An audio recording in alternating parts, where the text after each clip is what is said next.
Tu penses tout être fort. Tu penses pouvoir survivre à tout. Mais laisse-moi te dire une vérité dérangeante. Tu ne survivrais pas une seule journée dans la France médiévale, pas une seule. Ce n'est pas une question de courage ni de force, mais de compréhension de ce qu'était vraiment la vie en 1320, une vie rude, brutale, implacable, sans aucun des repères ni des conforts auxquels tu es habitué. Oublie les douches d'eau chaude, les repas équilibrés, les vêtements confortables, oublie même la simple idée de sécurité. Ici, chaque geste, chaque respiration est un combat contre la faim, contre le froid, contre la maladie, contre la violence, mais surtout contre quelque chose que tu n'imagines même pas. Une manière de penser, une manière de vivre totalement étrangère à la tienne, car ce n'est pas seulement ton corps qui serait brisé en quelques heures par les conditions de vie extrêmes, mais aussi ton esprit habitué au confort, à la rapidité, à la liberté. Or, ici, tout est lent, tout est dur, tout est imposé par des forces que tu ne peux ni voir ni comprendre. Pourtant cette époque t'attire, elle fascine, elle nourrit des fantasmes de chevaliers, de châteaux, de festins médiévaux. Mais la vérité est bien plus sombre, bien plus crue que ce que racontent les livres d'histoire ou les séries télé, tu crois pouvoir y survivre. Vraiment, attends d'entendre ce que je vais te révéler dans ce voyage immersif. Je vais te faire ressentir la rudesse du sol sous tes pieds nus, l'odeur âcre des rues insalubres, le goût amer de la faim et de la peur. Je vais te plonger dans un monde où ton seul instinct sera de fuir ou de prier en espérant que le lendemain n'existe pas. Alors es-tu prêt à abandonner tout ce que tu connais, à laisser tomber tes certitudes et à traverser le voile du temps pour découvrir pourquoi vraiment tu ne survivrais pas une seule journée dans la France médiévale? Tu te réveilles dans une ferme en 1320.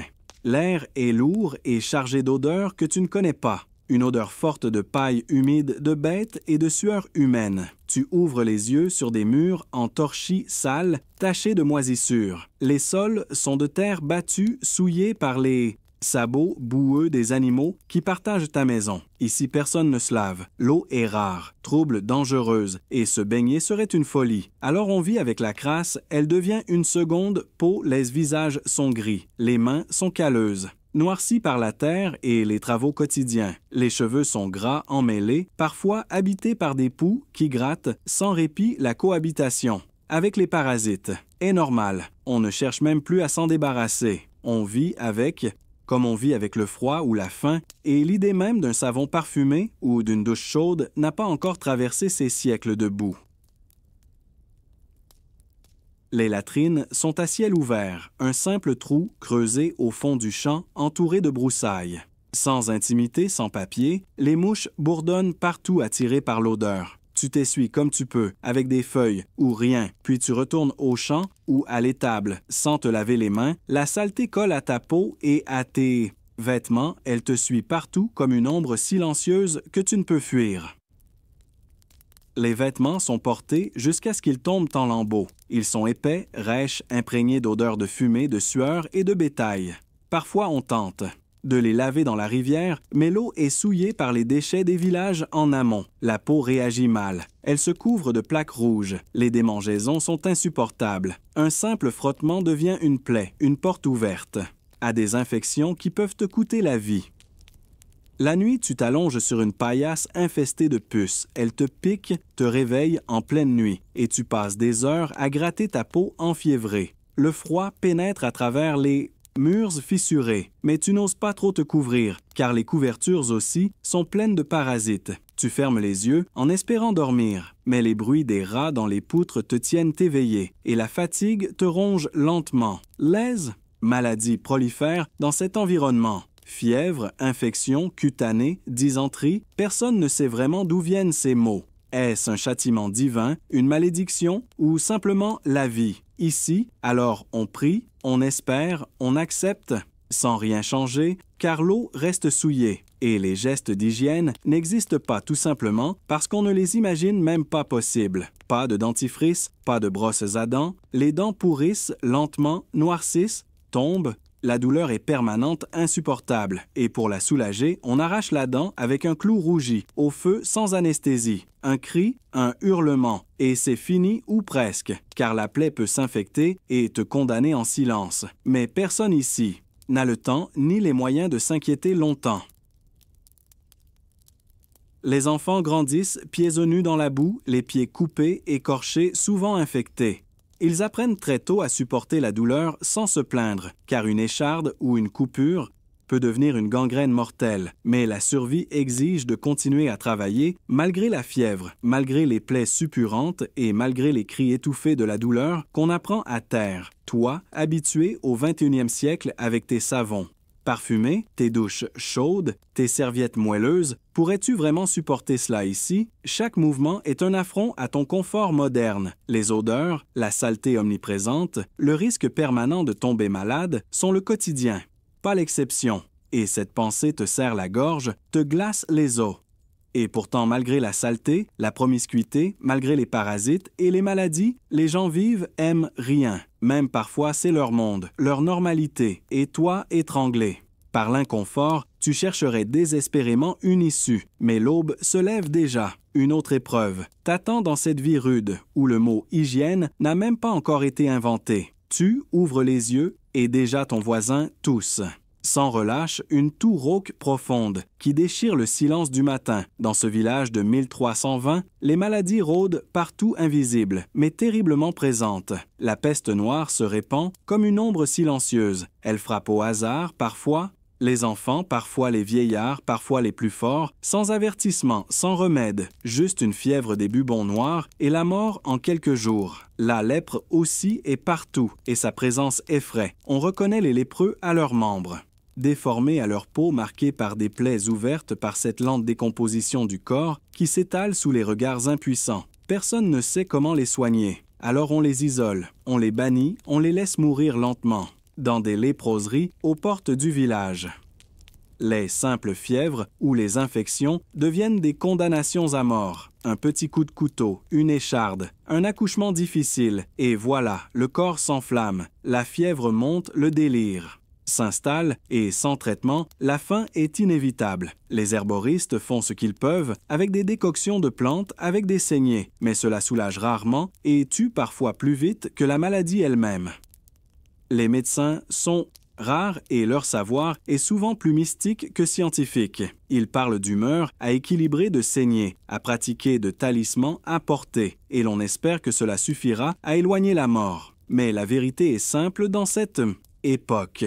La maladie est une fatalité, un caprice de Dieu, une épreuve que l'on endure sans comprendre. La peur est partout, chaque éternuement. Chaque toux est un signal d'alarme, mais il n'y a pas d'hôpital, pas de vaccin, pas d'antibiotiques.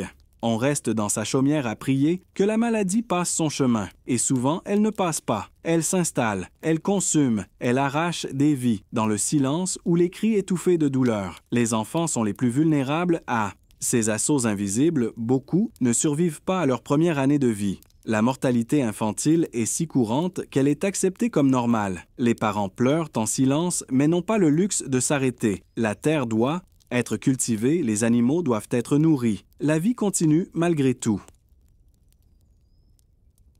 Parfois, les malades sont portés à l'église pour recevoir les derniers sacrements. Le curé vient bénir le mourant, l'entourant de prières et d'encens, mais cela ne change rien, la mort suit son cours inexorablement. Et le lendemain, on creuse une tombe derrière l'église, une de plus dans ce cimetière qui ne cesse de s'étendre.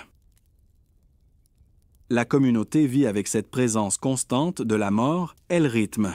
Les saisons, elles façonnent les mentalités, on naît, on tombe malade, on meurt souvent avant même d'avoir vécu vraiment. Et cette fragilité nourrit une foi profonde, mais aussi une résignation, une acceptation presque paisible de l'inévitable toi.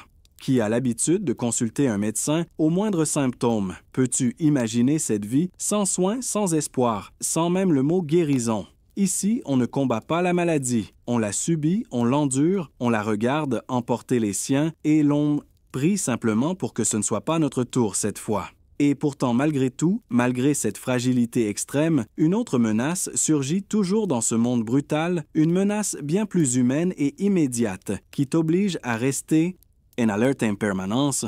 Le matin commence par un morceau de pain dur, souvent moisi, accompagné d'un peu de bouillon tiède, parfois enrichi d'un oignon ou de quelques herbes cueillies dans la forêt. Mais le plus souvent, il n'y a rien d'autre que du pain et de l'eau trouble. Le ventre grogne, mais il faut s'y habituer. Ici, la faim est une compagne quotidienne, une douleur familière qui serre l'estomac sans jamais vraiment disparaître les jours de fête où, après une chasse réussie, on mange un peu.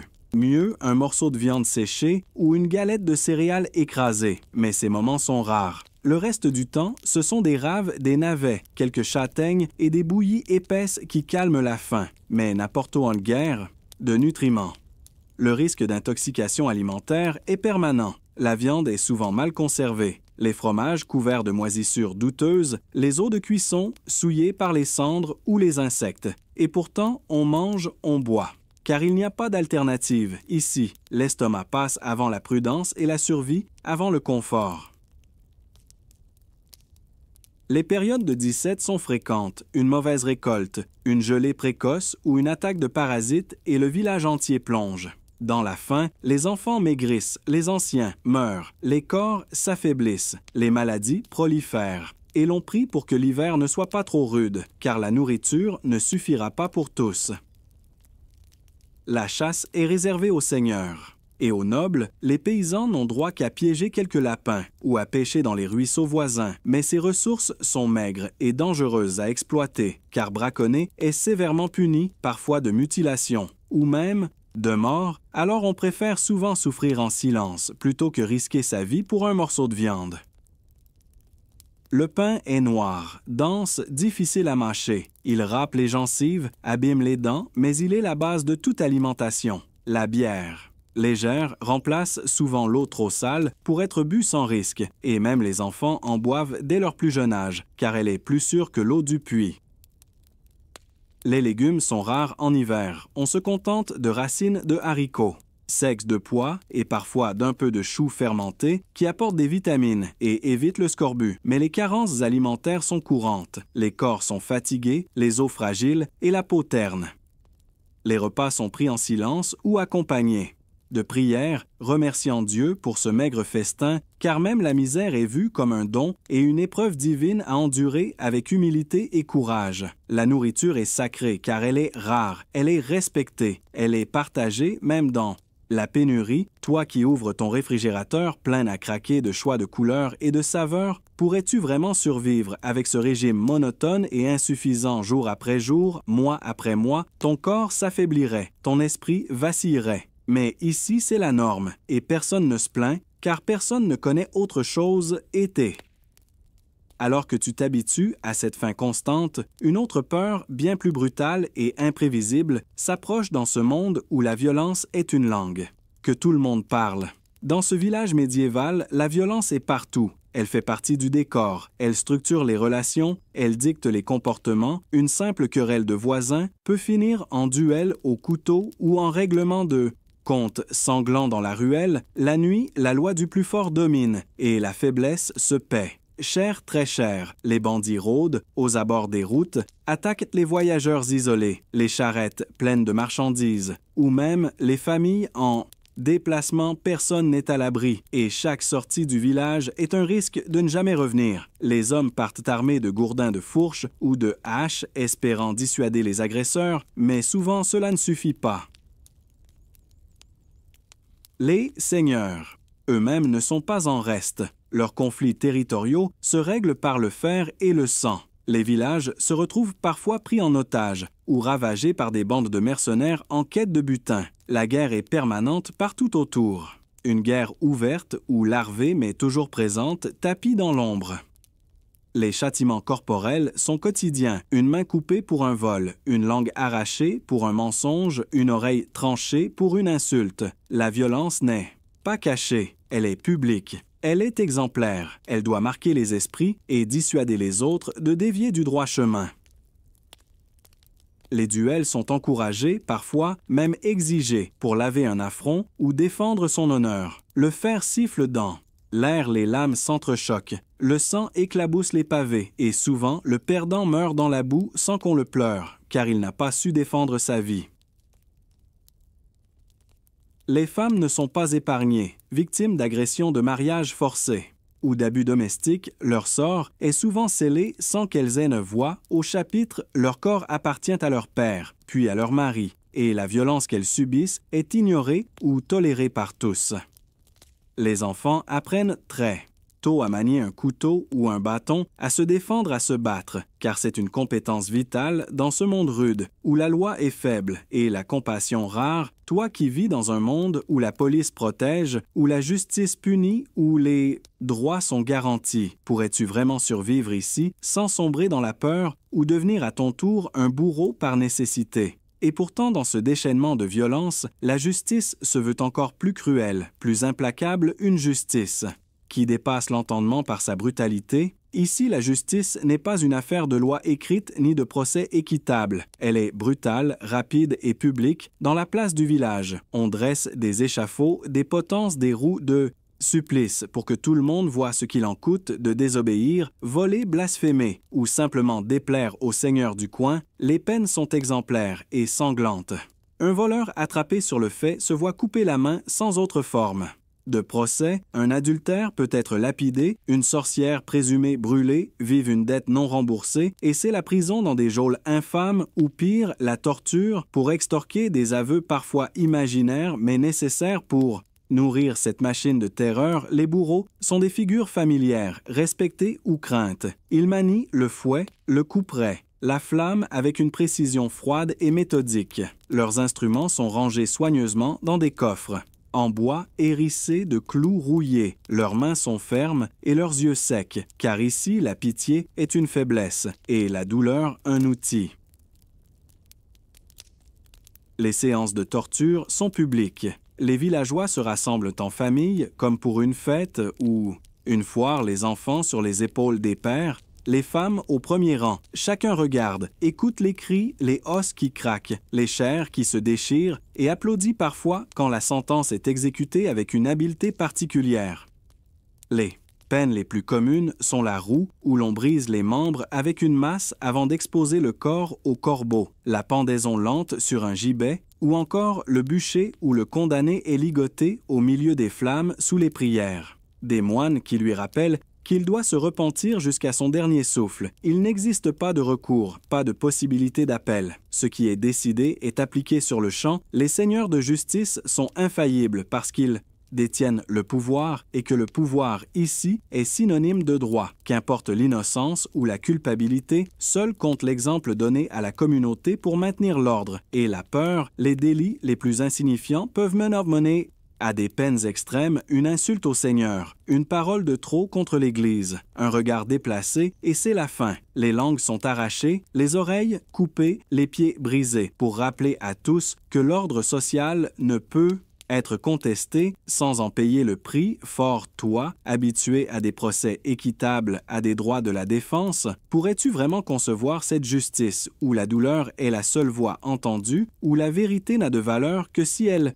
sert à renforcer l'autorité et la terreur où la vie d'un homme ne pèse rien face à l'ordre établi. Et pourtant, cette justice cruelle s'inscrit dans un système plus vaste, plus insidieux, qui régit toutes les relations sociales, un système qui enferme la majorité des êtres humains dans une existence sans espoir ni liberté. Né paysan, tu resteras paysan toute ta vie, et tes enfants après toi. Car ici, le système féodal est une prison invisible, mais impitoyable. Les terres appartiennent au Seigneur, et toi, tu n'es qu'un serf attaché à cette terre que tu cultives.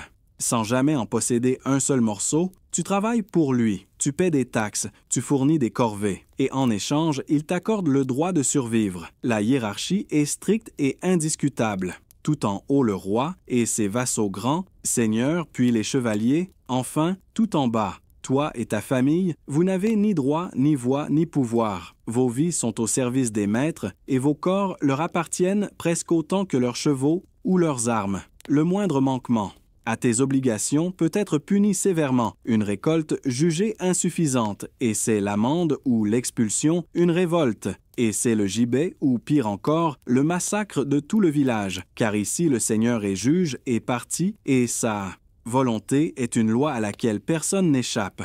Les corvées sont nombreuses, réparer les routes, entretenir le château, participer aux guerres du Seigneur. Tout cela s'ajoute au travail quotidien des champs et ne te laisse que peu de temps pour ta propre survie, mais tu n'as pas le choix. Tu obéis ou tu meurs. Les impôts sont multiples. La taille, la dîme, les banalités qui t'obligent à utiliser les moulins ou les fours du Seigneur moyennant paiement, tout est prétexte à te soutirer ce que tu produis, ce que tu gagnes, ce que tu manges, même parfois tes outils ou tes bêtes ne t'appartiennent pas vraiment. Les seigneurs, eux, vivent dans l'opulence, ou du moins dans un confort que toi tu ne peux même pas imaginer. Des banquets, des chasses, des armures étincelantes, pendant que toi tu manges de la bouillie dans une masure qui prend l'eau et que tu dors à même la paille infestée de vermine.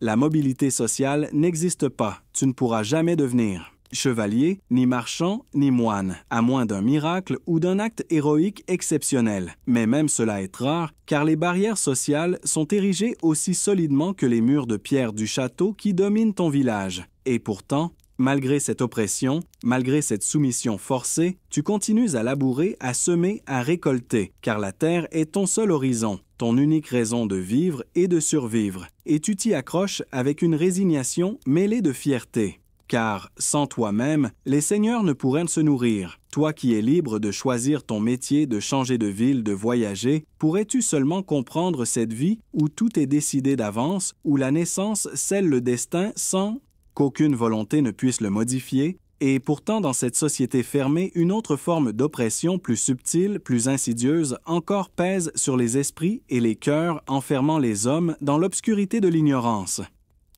Ici, personne ne sait lire ni écrire, à part le prêtre et peut-être le seigneur ou son scribe. Les livres sont rares, manuscrits à la main par des moines dans des monastères lointains et jalousement gardés comme des trésors inaccessibles à la majorité des hommes et des femmes de ton village. La transmission du savoir se fait oralement de père en fils, de mère en fille. Mais il s'agit surtout de savoir-faire agricole, de traditions, de contes et de légendes, car le savoir scientifique ou philosophique est réservé à une élite que tu ne rencontreras jamais. Les rares écoles qui existent sont pour les enfants de nobles ou les futurs clercs, mais toi, serf paysan artisan, tu ne verras jamais une salle de classe. Tu apprendras à manier la houe ou la faucille, mais jamais la plume ni le parchemin. Tes mots resteront à jamais enfermés dans ta mémoire et ton corps. L'ignorance est entretenue volontairement par les seigneurs et l'Église, car un peuple qui ne sait pas lire, ne sait pas penser, ne sait pas contester. Il obéit, il travaille, il prie, et c'est tout ce qu'on attend de lui. Ici, la connaissance est un danger, car elle pourrait faire naître des idées de révolte ou de changement. Les superstitions prennent alors toute la place pour expliquer le monde. Les maladies sont des punitions divines, les éclipses des signes du diable, les récoltes mauvaises, une conséquence de tes péchés, tout s'interprète à travers le prisme de la foi ou de la peur. Et jamais de la raison ou de la science, les prêches du dimanche sont ta seule source d'information. Le prêtre lit en latin une langue que tu ne comprends pas, mais qu'importe, il suffit de croire, de se repentir et d'obéir, car savoir plus ne servirait à rien et pourrait même te mettre en danger, toi habitué à Internet, aux bibliothèques, aux livres accessibles en quelques clics. Pourrais-tu imaginer cette vie où le simple fait de tenir un livre est un privilège inouï et où l'ignorance est non seulement une fatalité, mais aussi une protection contre les dangers du savoir, et pourtant dans cette obscurité, une force toute puissante éclaire et domine les âmes, une force qui contrôle non seulement les corps, mais surtout les esprits, une force que nul ne peut contester sans risquer sa vie. Dans cette époque, la religion n'est pas seulement une foi, c'est une loi, une autorité suprême qui régit chaque aspect de la vie de ta naissance à ta mort, elle décide de tes prières, de tes peines, de tes joies et surtout de tes peurs. Le curé te rappelle à chaque sermon que tout écart te conduit droit en enfer, que toute pensée impure est un péché à expier souvent par des souffrances terrestres, avant les flammes éternelles. L'hérésie est le crime ultime, penser différemment. Douter, questionner l'autorité de l'Église est interdit et puni par la mort. Les inquisiteurs traquent les âmes égarées partout dans le royaume. Ils interrogent, torturant, brûlent les prétendus hérétiques pour purifier leur foi et leur corps dans les flammes du bûcher sous les yeux effrayés des villageois. La sorcellerie est une autre obsession, tout ce qui échappe à la compréhension ou à la norme. Est suspect, une femme qui connaît les plantes médicinales est vite accusée de pactiser avec le diable un enfant qui tombe malade, et on cherche immédiatement une sorcière à punir pour conjurer le mal. La peur guide chaque jugement, la rumeur Suffit à condamner, les fêtes religieuses rythment les saisons. Les processions emplissent les rues de chants et d'encens, les reliques sacrées sont montrées au peuple en quête de miracles et d'espérance. Mais derrière cette ferveur, il y a toujours la menace sourde de l'excommunication ou de la damnation éternelle pour ceux qui oseraient dévier du chemin imposé. Les confessions sont obligatoires, les péchés listés et punis parfois par des pénitences publiques humiliantes. Marcher nu-pieds jusqu'à l'église ou se flageller devant la communauté entière pour laver ses fautes et gagner la rédemption, les âmes sont ainsi tenues en laisse par la peur constante du jugement divin.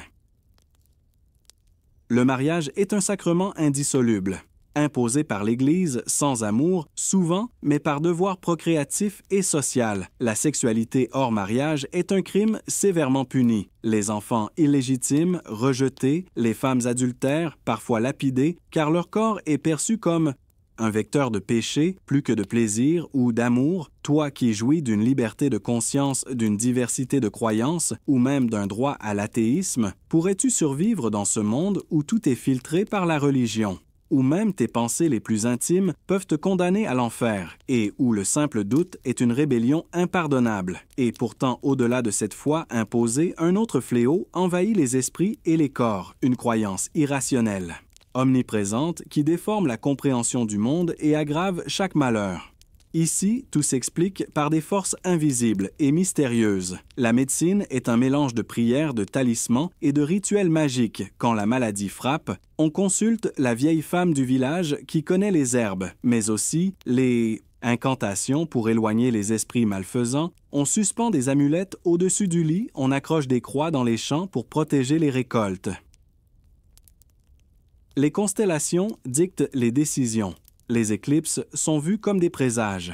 De malheur, quand le ciel s'obscurcit, le village entier se fige en prière, terrifié, à l'idée que Dieu les punisse de leurs péchés, ou qu'un démon ne s'abatte sur eux pour ravager les corps et les âmes. Les animaux eux-mêmes sont porteurs. De signes, le cri d'une chouette annonce. La mort, un chien hurlant à la lune, prédit une catastrophe. Alors on agit en fonction des augures, on évite de semer certains jours, on s'abstient de voyager quand les astres sont mal alignés, car défiés. Ces signes seraient s'attirer la colère du ciel. La médecine reste primitive, basée sur la théorie des humeurs. On pratique des saignées pour équilibrer les fluides, on pose des ventouses, on applique des cataplasmes d'excréments ou de cendres aux geôliers, croyant chasser ainsi les maladies, mais souvent ces remèdes aggravent l'état du malade et accélèrent sa fin. La peur des sorcières et des malédictions est constante. Chaque malheur a forcément une cause surnaturelle, un mauvais sort, un sortilège. Lancé par jalousie ou par vengeance. Alors on surveille ses voisins, on soupçonne les marginalisés et parfois on les accuse pour apaiser la communauté et conjurer le mal. Ces légendes peuplent les veillées, les lutins, les fées, les démons rôdent. Partout dans les bois, les étangs, les cavernes. Et chacun connaît quelqu'un qui a vu de ses yeux une créature étrange. Alors on évite certains chemins. On respecte des interdits ancestraux sans même savoir pourquoi, simplement parce que cela se fait depuis toujours. Toi qui vis dans un monde régi par la science, la raison, la méthode, pourrais-tu vraiment comprendre ce besoin viscéral d'attribuer à l'invisible tout ce que l'on ne comprend pas? Ici, l'irrationnel est une protection, une explication, un réconfort dans un monde où l'incompréhensible est la norme. Et pourtant, malgré ces croyances rassurantes ou effrayantes, une autre réalité bien plus tangible te rappelle à l'ordre une réalité brutale qui broie les corps sans aucune pitié. Dès l'aube, tu es debout, les mains déjà crevassées par le froid, la houe à la main, le dos courbé dans les champs sans autre répit que les quelques heures sombres de la nuit. Tu travailles sans relâche sous le soleil brûlant ou sous la pluie battante, car la terre ne peut t'attendre, et ton Seigneur encore moins. Les journées sont interminables, du lever au coucher du soleil sans pause, ni loisir, ni droit au repos. Un rythme imposé par les saisons, les semailles, les récoltes, les corvées qui s'enchaînent sans fin, brisant les corps et émoussant les esprits dans une fatigue chronique qui ne connaît aucun soulagement.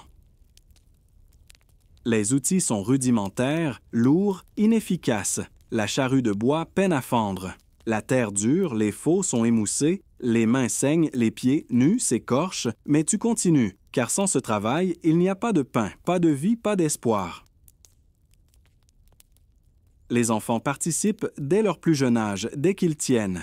Debout, ils ramassent le foin, nourrissent les bêtes, tirent l'eau du puits. Car ici, il n'y a pas d'enfance, il n'y a que la survie et la nécessité de contribuer à la subsistance familiale. Sans exception, ni répit l'hiver est encore pire.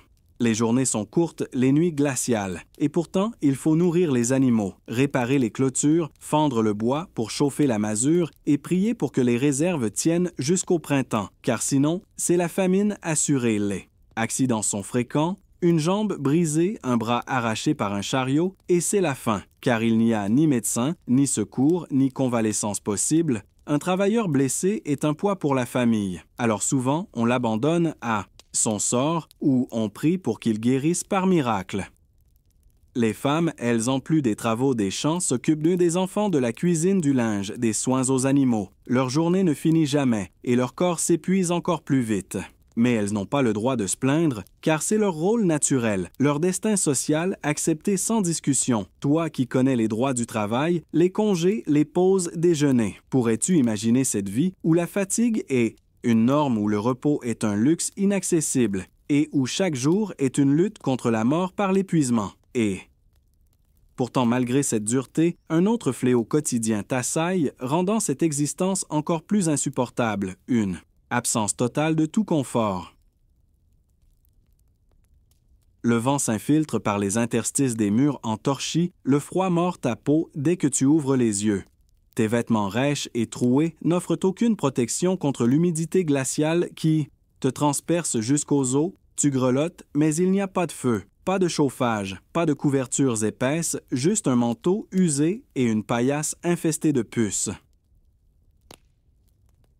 La nuit est un calvaire, les draps n'existent pas, les matelas sont faits de paille tassée, pleine de poussière et d'insectes qui grattent, qui mordent, qui piquent chaque mouvement, te réveillent chaque bruit dans la masure, te rappelle ta vulnérabilité. Il n'y a aucun espace intime, aucun endroit où te réfugier, pour chercher un peu de chaleur ou de répit. Les chaussures sont un luxe réservé aux plus riches. Tes pieds nus foulent la terre battue, gelée, les pierres coupantes, les orties et les épines. Les blessures sont inévitables et les infections fréquentes. Mais tu marches quand même, car la survie ne te laisse pas le choix ni le temps de te plaindre. Les vêtements sont lourds, rugueux, inconfortables, ils grattent pour la peau, la blessent, la compressent, et pourtant ils sont indispensables pour se protéger du froid de la pluie ou du soleil brûlant, mais ils sont rarement lavés et finissent par peser comme des chaînes sur ton corps fatigué là. Maison est sombre, malodorante, sans fenêtre, où presque la lumière du jour pénètre à peine et l'air est vicié par la fumée de la cheminée qui noircit les murs et irrite les poumons. Tu respires cette âcre odeur de suie à longueur de journée sans même y prêter attention, car tu n'as jamais connu autre chose.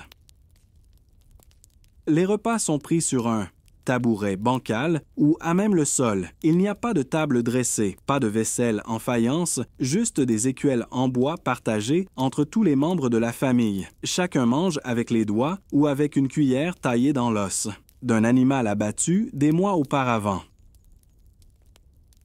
Les toilettes sont un luxe inimaginable. Ici, on se soulage derrière la masure ou au fond du champ sous le regard indifférent des animaux et des voisins sans intimité, sans hygiène, sans confort. Puis on retourne au travail ou au repos avec cette odeur incrustée dans les narines.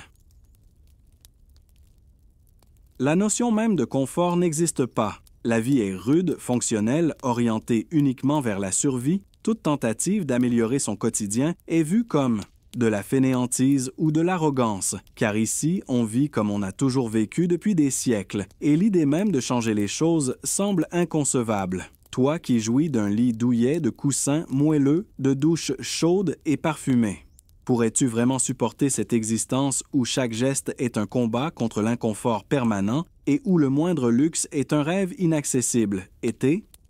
Pourtant, même si tu décidais de fuir cette masure, une autre épreuve t'attendrait. Dehors sur ces routes dangereuses et impraticables, Les routes ne sont que des sentiers boueux sinueux semés d'embûches, de racines de pierre et de flaques stagnantes où se nichent les fièvres et les parasites. Marcher est une souffrance, un risque de blessure ou de maladie, mais c'est la seule option pour la plupart, car les chevaux sont rares chers et réservés aux seigneurs et aux marchands. Ceux qui possèdent un chariot doivent affronter des chemins impraticables, des ornières profondes où les roues se brisent, où les bêtes s'épuisent dans des efforts surhumains pour tirer leur charge souvent, pour finir par s'embourber au milieu de nulle part, exposés aux éléments et aux bandits. Les voyageurs solitaires sont des proies faciles. Les forêts sont infestées de brigands qui tendent des embuscades, qui volent, qui violent, qui tuent sans remords et sans crainte, car la loi ne s'applique guère au-delà des murs du village.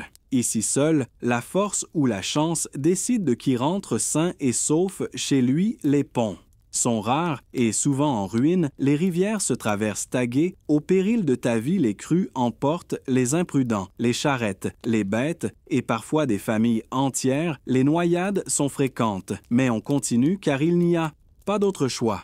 Voyager, c'est aussi affronter la fatigue, les intempéries, le froid, la pluie, la neige qui bloquent les chemins pendant des semaines, parfois des mois. Tu dors à la belle étoile ou dans une grange infestée de rats si tu as la chance d'en trouver une, car les auberges sont rares et souvent hors de prix. Pour un simple paysan, les nobles voyagent mieux protégés, escortés par des hommes en armes. Mais même eux ne sont pas à l'abri des accidents, des attaques ou des épidémies qui se propagent rapidement dans les convois, car ici le voyage est une aventure dangereuse, une épreuve que l'on entreprend par nécessité jamais, par plaisir toi, habitué aux routes asphaltées, aux voitures confortables, aux trains.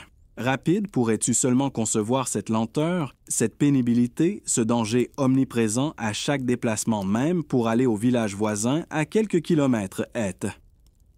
Pourtant, même si tu parviens à éviter ces dangers, une autre menace bien plus sournoise te guette dans les gestes les plus simples de ton quotidien. Un simple couteau qui glisse en épluchant une racine, un clou rouillé qui transperce la peau en réparant une charrue, et voilà la mort qui s'installe. Silencieuse, inévitable, car il n'y a ni antiseptique, ni antibiotique, ni anesthésie. Une blessure qu'aujourd'hui on soignerait en quelques minutes devient ici une sentence de mort par infection. La chirurgie est rudimentaire, barbare, sans instrument. Stérile, ni connaissance anatomique précise. On coupe, on tranche, on cautérise. À vif, les hurlements du patient résonnent dans tout le village, mais on continue, car il faut bien tenter quelque chose, même si cela tue souvent plus qu'autre. Chose, les accouchements sont des drames fréquents. Les femmes meurent en couche ou quelques jours après d'une infection d'une hémorragie incontrôlable. Les enfants, eux aussi, meurent souvent à la naissance car il n'y a aucun moyen de surveiller la grossesse ou d'assister la mère en cas de complications. Les maladies respiratoires emportent les plus fragiles. La fièvre monte, la toux déchire les poumons et sans remède, sans hôpital, sans médecin compétent, il ne reste que la prière ou la résignation, en espérant que le corps résiste par miracle à l'assaut invisible. Les guérisseurs font ce qu'ils peuvent avec des plantes, des décoctions, des cataplasmes, mais leurs connaissances sont limitées, parfois efficaces, souvent dangereuses, car basées sur des croyances plus que sur des preuves. Ils saignent, ils purgent, ils invoquent les esprits, mais rarement ils guérissent vraiment. Les infections se propagent vite dans ces villages surpeuplés, sales, où la promiscuité favorise la transmission des maladies. Une épidémie suffit à décimer la moitié d'un hameau en quelques semaines sans que personne ne comprenne ni ne sache comment y remédier. Toi qui peux appeler un médecin en quelques minutes qui dispose d'un arsenal de médicaments, pourrais-tu vraiment survivre dans ce monde où la médecine est plus une superstition qu'une science et où la mort rôde à chaque coin de rue, été, pourtant même sans maladie, ton corps reste menacé en permanence, parce que tu manges et ce que tu bois? L'eau du puits est trouble lourde, d'une odeur de terre et de décomposition. Parfois, elle est légèrement sucrée. Parfois amère, mais toujours suspecte, car elle est souillée par les excréments, les cadavres d'animaux, les déchets des foyers qui ruissellent avec la pluie jusque dans la nappe phréatique. La nourriture n'est guère plus sûre. Les viandes sont rarement fraîches, souvent faisandées. Les légumes, mal lavés, porteurs de parasites. Les céréales infestées de charançons ou de moisissures, et pourtant on mange, car la faim est plus forte que la peur. Les intoxications alimentaires sont fréquentes. Vomissements, diarrhée, fièvre, déshydratation extrême qui emportent les plus faibles sans que personne ne sache vraiment ce qui les a tués. On parle de malédiction, de châtiment divin, mais jamais de bactéries ou de virus inconnus. Les rivières, où l'on lave le linge, où l'on abreuve les bêtes et où parfois l'on se baigne, sont des nids à maladies dysenterie, choléra, fièvre typhoïde, tout s'y mélange, tout s'y transmet. Et pourtant on y retourne, car il n'y a pas d'autre choix. La viande crue ou mal cuite, les fromages fermentés dans de mauvaises conditions. Les pains moisis sont autant de pièges mortels, invisibles, insidieux, contre lesquels personne ne sait ni ne peut se protéger. Toi qui vérifies les dates de péremption, qui refuses de boire l'eau du robinet, sans filtre pourrais-tu vraiment survivre ici en avalant chaque jour ces aliments et cette eau qui tue lentement? Mais sûrement, et pourtant même si tu survis à cela, un autre danger t'attend juste à l'extérieur de ta maison, dans les rues même où tu marches. Chaque jour, les ruelles étroites sont pavées de boue et d'excréments humains et animaux. Les ordures s'accumulent devant les maisons jetées par les fenêtres sans remords ni système d'égout pour les évacuer. Tu marches en évitant. Les flaques nauséabondes tout en retenant ta respiration car l'air est saturé de puanteur de chair en décomposition et de fumée de charbon. Les animaux circulent librement dans les rues, les cochons fouillent les tas d'immondices, les chiens errants se battent pour un os, tandis que les rats prolifèrent partout apportant avec eux des maladies invisibles mais mortelles comme la peste ou le typhus contre lesquelles personne ne peut se défendre. Les maisons sont entassées les unes sur les autres faites de bois et de torchis, prêtes à s'effondrer au moindre incendie ou à la moindre inondation. Les toits fuient, les murs suintent et les fenêtres sont minuscules pour conserver un peu de chaleur, mais enferment aussi la moisissure. Et la maladie, les marchés sont des foyers d'infection. Les viandes pendues au soleil attirent les mouches, les poissons pourrissent sur les étals, les fruits sont piqués par les insectes, mais on achète quand même, car il faut bien manger malgré les risques, malgré les odeurs, malgré le danger.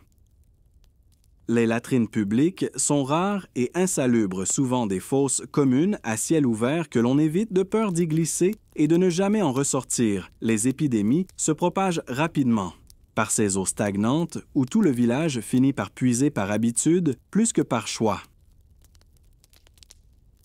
Les hôpitaux sont des hospices misérables où l'on entasse les malades, les mourants et les indigents dans un chaos de cris de sang et de prières, où l'on meurt plus souvent qu'on ne guérit et où la mort est un soulagement plus qu'une tragédie. Toi qui vis dans des villes aux trottoirs nettoyés, aux égouts, cachés, aux déchets, ramassés chaque jour, pourrais-tu seulement imaginer ce quotidien où la saleté est une fatalité, où la maladie est une voisine que l'on croise chaque matin en sortant de chez soi. Et, pourtant même dans cette saleté urbaine, une menace plus grande encore se profile à l'horizon, celle de la guerre de la destruction de la mort en masse.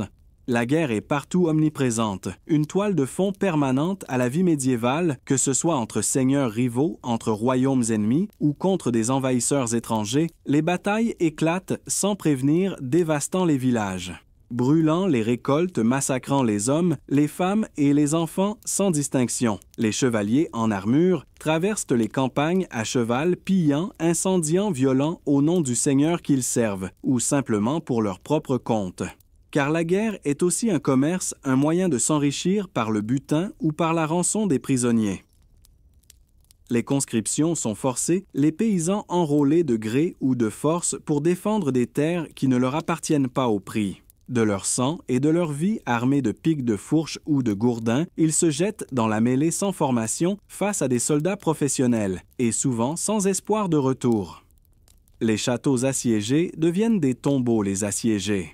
Meurent de faim, de soif ou de maladie, tandis que les assiégeants tombent sous les flèches ou les épidémies qui ravagent leur camp. La guerre ne tue pas seulement par le fer, mais aussi par la faim, la peur et la misère. Les champs sont laissés. À l'abandon, les villages désertés ou incendiés, les familles dispersées ou exterminées. La guerre déchire tout sur son passage sans distinction ni pitié, et les survivants doivent reconstruire dans les cendres avec la peur constante d'un nouvel assaut. Les viols, les meurtres, les pillages sont monnaie courante, car la guerre délégitime toute loi, tout ordre, tout respect de la vie humaine. Elle est une suspension de toute morale, une parenthèse où seule la force règne et où la cruauté est souvent récompensée. Toi qui vis dans une époque de paix relative, pourrais-tu seulement concevoir cette existence sous la menace permanente des armes, où chaque nuit peut être ta dernière, où chaque cavalier à l'horizon est une promesse de mort, et pourtant, au cœur même de ces conflits, il y a ceux qui souffrent plus que tous ceux à qui on refuse même le droit d'être entendu ou protégé. Née femme dans la France médiévale, tu n'es rien qu'une possession. D'abord celle de ton père, puis de ton mari. Tes choix sont limités, tes droits inexistants, ta parole sans poids dans une société qui te voit avant tout comme un ventre pour enfanter des héritiers ou une main pour servir à la maison et au champ. Le mariage est imposé souvent dès l'adolescence, parfois même avant, sans amour, sans consentement. Juste un contrat entre familles pour renforcer une alliance ou accroître une dot. Ton corps est livré sans discussion et ta vie est scellée, avant même que tu comprennes ce qu'elle signifie. La violence conjugale est omniprésente, tolérée légitime, car considérée comme un droit du mari d'éduquer ou de corriger sa femme, les abus ne sont jamais dénoncés, car il n'y a aucune instance pour les entendre ni les condamner, et les femmes apprennent à vivre dans la soumission, et le silence, l'accès à l'éducation est interdit ou extrêmement rare, réservé à quelques femmes de noblesse ou à des religieuses cloîtrées, dans des monastères, tandis que la grande majorité reste analphabète, incapable de lire ou d'écrire, dépendante des hommes pour tout ce qui touche à la connaissance ou à la décision. Les métiers sont inaccessibles ou très limités souvent. Cantonnés aux tâches domestiques ou aux soins aux malades, sans reconnaissance, sans salaire, sans statut légal. Les femmes travaillent plus que les hommes, mais sont invisibles dans les archives, dans les lois, dans l'histoire. La sexualité est tabou réprimé, contrôlé par l'Église et la société, la moindre déviance, la moindre liberté est punie par la honte, par l'exclusion, parfois par la mort. Les femmes enceintes, hors mariage, sont rejetées, lapidées ou envoyées dans des couvents où elles finissent leur vie dans l'anonymat, et la misère toi qui connais les droits des femmes, les luttes féministes, les avancées récentes. Pourrais-tu seulement comprendre cette existence d'effacement, d'oppression, de soumission, où être femme est avant tout être victime ou esclave? Et, pourtant, même si tu survis à cette existence, il reste encore une épreuve plus publique, plus spectaculaire, plus cruelle. Les exécutions, les tortures, les mutilations ne se déroulent pas en secret, mais sur la place publique devant tout le village rassemblé comme pour une fête ou une foire, car la douleur et la mort sont ici un spectacle, un divertissement, une leçon de morale incarnée.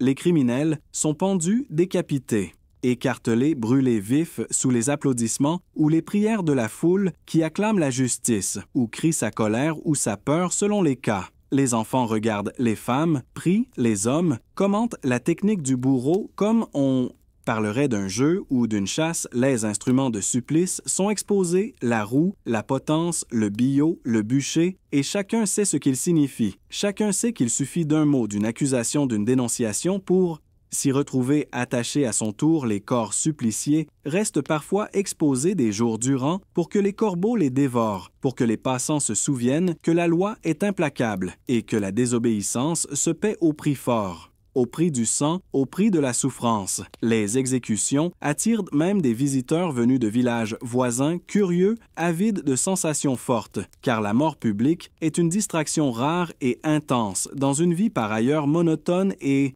laborieuse. Toi qui es protégé par des droits des juges, des avocats, pourrais-tu seulement imaginer cette vie où ton corps appartient à la justice, où ta souffrance est un spectacle et ta mort une leçon pour les autres, est pourtant même au-delà de cette cruauté, il y a un isolement plus insidieux, plus profond, celui d'une société où la communication est presque inexistante. Les nouvelles circulent lentement, très lentement, par des colporteurs des pèlerins, des soldats de passage. Des rumeurs qui mettent des semaines, voire des mois, à traverser les villages, à se déformer, à se perdre avant d'atteindre leur destinataire. Il n'y a pas de journaux, pas de radio, pas d'affiches publiques, juste la parole des autres transmise. De bouche à oreille, avec toutes les erreurs, les exagérations, les oublis que cela implique, et souvent les nouvelles sont déjà obsolètes quand elles arrivent. Les décisions politiques, les édits royaux, les guerres, les famines sont parfois inconnus. Des paysans qui continuent leur vie sans savoir que leur royaume est en guerre ou qu'une épidémie ravage la province voisine, car l'information est un luxe inaccessible. Les familles séparées par quelques kilomètres peuvent rester sans nouvelles pendant des années, parfois jusqu'à la mort, car les déplacements sont dangereux, coûteux et réservés à ceux qui en ont les moyens ou l'obligation. Les lettres existent, mais très peu savent écrire ou lire, alors elles sont rares. Chères et souvent réservées aux nobles ou aux clercs, tandis que le peuple vit dans un présent immédiat, sans perspective, sans connaissance du monde au-delà de son village. Toi qui es habitué à communiquer instantanément à travers le monde, pourrais-tu supporter cette lenteur, cet isolement, cette ignorance imposée? Et pourtant, même si tu réussis à comprendre cette vie, il te resterait encore à affronter la différence la plus profonde, celle des mentalités, des valeurs et des coutumes. Tu arrives dans ce monde de 1320 et tout te semble étranger, les vêtements, les odeurs, les mots, les gestes, les relations humaines, même les repas, tout est différent, tout est régi par des règles implicites, par des codes que tu ne connais pas et que tu transgresses sans le vouloir. Les valeurs sont radicalement opposées à celles que tu connais. Ici, la survie passe avant tout, l'honneur est plus important que la vie. La foi est indiscutable et la hiérarchie sociale est perçue comme naturelle et légitime. Le rapport au corps est brutal, au travail, à la douleur, à la mort. Aussi, il n'y a pas de pudeur, pas de compassion. Inutile, la souffrance est un passage obligé, la mort une présence quotidienne et la vie une lutte sans. Fin, les coutumes te choqueraient profondément, les mariages forcés, les châtiments publics, les superstitions omniprésentes, les privations de liberté. Tout ce que tu considères aujourd'hui comme des droits fondamentaux n'existe tout simplement. Pas toi qui te définis par ton individualité, ton autonomie, tes choix. Pourrais-tu seulement comprendre ce monde où l'individu n'existe que comme partie d'un tout, d'une communauté, d'une lignée, d'une tradition figée et inamovible? Ce choc culturel serait sans doute plus violent que toutes les privations physiques, plus douloureux que la faim ou le froid, car il remettrait en cause jusqu'à ton identité, jusqu'à ta façon de penser, de ressentir, d'exister. Et ainsi s'achève. Ce voyage dans la France médiévale, une plongée dans un monde où chaque instant est un défi à ta conception même de la vie. Alors, maintenant que tu connais la vérité brutale, pourrais-tu vraiment survivre, ne serait-ce qu'un instant? Dans cette époque où chaque souffle est une victoire sur la mort, où chaque jour est une épreuve sans fin, es-tu prêt à abandonner ton confort, ta sécurité, ta liberté pour affronter la faim, la maladie, la violence et la peur qui régnaient? En maîtresse absolue dans la France médiévale, penses-tu que tu aurais eu la force de résister ou aurais-tu succombé dès les premières heures, emporté par l'insalubrité, par l'injustice, par la cruauté de ce monde qui semble à la fois si lointain et pourtant si proche dans certains aspects de notre humanité? Ce voyage t'a-t-il ouvert les yeux sur la chance immense que tu as aujourd'hui ou t'a-t-il donné envie d'en savoir plus, de comprendre encore mieux ce passé qui a forgé notre présent, de ressentir plus intensément ce lien fragile qui nous unit à ceux qui ont vécu avant nous? Si ces questions te font réfléchir, alors je t'invite à continuer cette exploration, à plonger encore plus loin dans les mystères et les réalités de l'histoire en t'abonnant à cette chaîne, en activant les notifications pour ne rien manquer des prochaines immersions que nous te préparons. Parce qu'ici sur Contes de la vieille France, chaque histoire est une porte ouverte sur un monde oublié, sur des vies réelles, sur des destins marqués par le temps et par la souffrance, mais aussi par la résilience, par la foi, par l'amour parfois. Alors, es-tu prêt à continuer ce voyage? Es-tu prêt à regarder l'histoire en face, sans phare, sans mythe, sans illusion? Si oui, rejoins-nous et ensemble, explorons les chemins tortueux du passé.